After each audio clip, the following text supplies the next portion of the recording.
Hello everyone. In this video, I'll show you how to play the Netflix FIFA football game on your mobile device. Let's get started. First, open the Netflix app on your phone and sign in with your Netflix account.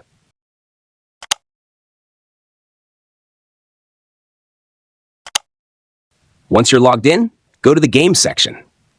Netflix includes a variety of mobile games with your subscription.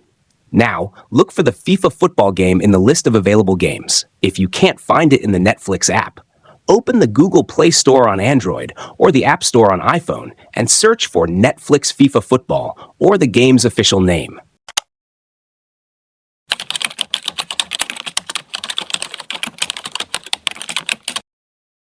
If the game is available in your region, you'll see the option to install it.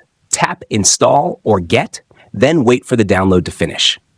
After the game is installed, open it and sign in with your Netflix account if you're asked to do so.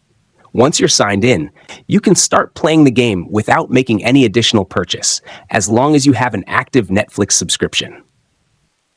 Keep in mind that the game may not be available in every country, so availability depends on your region and Netflix's current game library. That's all for this guide. If this video helped you, please like the video, subscribe to the channel, and thanks for watching.